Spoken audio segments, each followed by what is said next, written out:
What is going on, guys? Randall419, the man with the million, back again with another daily video. Hope everybody is doing well out there.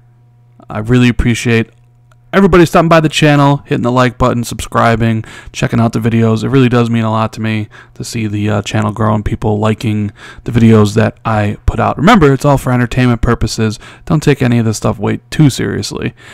So it's going to be this kind of different video. It's a thought I've had in my head for a while now, and I thought maybe I'd talk about it, give my answer to it, and we could have a discussion in the comments section. But the basic gist of it is, would the Xbox Scorpio exist if Xbox was destroying PlayStation 4? Would it? Because that's the question I come back to. I honestly think Scorpio exists because Xbox is getting their ass kicked, especially in the power department, right?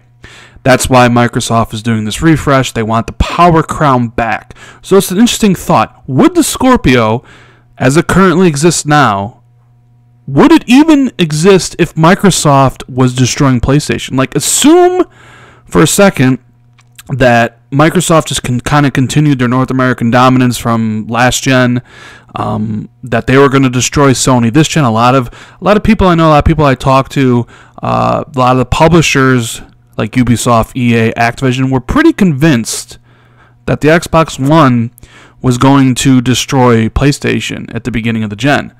So imagine if that actually happened. Imagine if Microsoft's vision of TV, and all that stuff actually worked. Maybe in some other multiverse it actually did. Let's think about that for a second.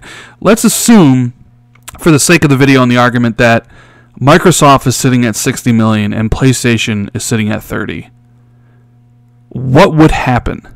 Would Scorpio even exist? Well, if Microsoft was winning that badly, then you know Don Matrick is still in charge. He never would have been kind of fired or left the company, which means Phil Spencer would still be head of game studios. And I think Scorpio is Phil Spencer's baby. So if Phil Spencer's in charge of game studios, maybe they don't make Scorpio. Maybe the only reason we're getting Scorpio is because of the thrashing PlayStation has given Xbox these last, 4 years now? That it's trying to turn the tide of a previous mistake. And that's interesting to think about.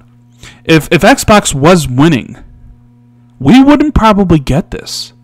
Would we have even gotten a mid-gen upgrade? Think about that for a second. Mid-gen upgrades are kind of a thing now. PlayStation's doing it, right? They did the PS4 Pro last year. A half step by everybody's accounts. A good system, but nowhere near on the level of Scorpio. And then you got Scorpio this year. So if Matrick's still in charge of Xbox, and the Xbox is destroying PlayStation, and let's assume everything's still the same. The Xbox One still has Kinect. It's still not as powerful as the PlayStation, but yet it's still doing better. Does Xbox even bother doing an upgrade at all? Do they just continue to ride out the generation if the sales are the way they are? And what does Sony try to do in that case? Does Sony try to start a new gen? Do they go right to PS5? Do we even get mid-gen upgrades? Now think about this. Do we even get these mid-gen upgrades if Microsoft is winning the generation?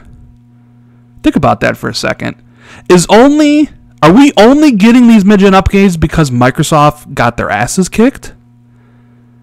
It's possible when you think about it. If Xbox was number one, they would be trying to hold out as long as possible. Sony would probably be more interested in starting a new gen rather than basically doing a mid-gen upgrade, right? It's kind of interesting concept to think about, and I'm of the firm believer that we got a better Xbox with Phil Spencer than we ever did with Don Matrick. I know there's a lot of people out there that like Don Matrick for whatever reason, but I know he's not everything the Xbox 360 did. The successes it's had were based on previous decisions at the company based on the work by Shane Kim and Jay Allard and Peter Moore. Don Mattrick just came in and just wrote off that success. And then he basically left Xbox sinking in the ocean with no help on the horizon, and he went off and he ruined another company. Yet there's Xbox fans out there that like, we want Don back. And I always just kind of cringe because you don't know what happened. So yeah, Phil had to come in. He had to bail out the ship. He had to right the ship. You guys remember how the bad shape Xbox was in 2013, 2014? It was a bad way. A bad way. But Phil's righted the ship. He's got everything going, and now he has his system coming out because, you know, they built a system that was more expensive and played games worse. Well, resolution-wise, not like actually worse like they were PS3 360. But obviously they wanted the Power Crown back because they felt that was something that was sorely missing, and hence Scorpio. But my question is, would this all even matter if Xbox was number one? Mattrick would still be running the company. They'd be on top by quite a bit. They might just cruise because it would show, in that case, that power isn't everything, right? So we probably wouldn't get Scorpio, would we?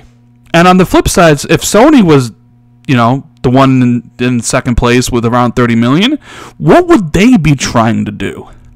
Would they rush out a PS4 Pro Scorpio, a better version of the PS4 Pro? Or would they immediately try to start a new gen and just go right to PS5?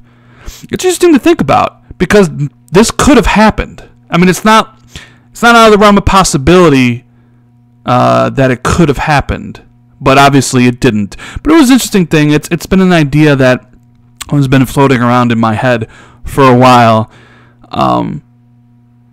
About how things move and how we get certain things, like, you know, games with gold we got because Sony needed a way to differentiate itself from Xbox, so they come up with this idea of giving games to their subscribers, and eventually Microsoft creates games with gold and does the same thing. A lot of competition is good within the industry. We get a lot of things, and I like it when companies compete for our hard-earned dollar.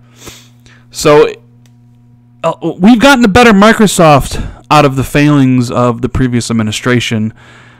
The onus now just happens to be on the whole games thing, and if you go to like N4G, you can see like, well, there's a lot of people that hate Scorpio for whatever reason. Like I said yesterday in the video, or on Sunday or Saturday, whatever day it was, you can you can not like Xbox, not like PlayStation, not, you know, like Nintendo. Just don't be overly hateful, you know?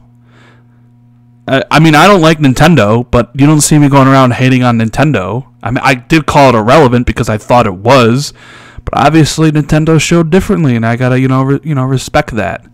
I never hated Sony. I mean, I used to be a Sony fanboy, but with all this stuff, I mean, have we gotten a better Xbox because of Phil, and because of Phil and the whole power thing? We've gotten Scorpio, but the question is, would it, if they were winning, Don Mattrick would be in charge.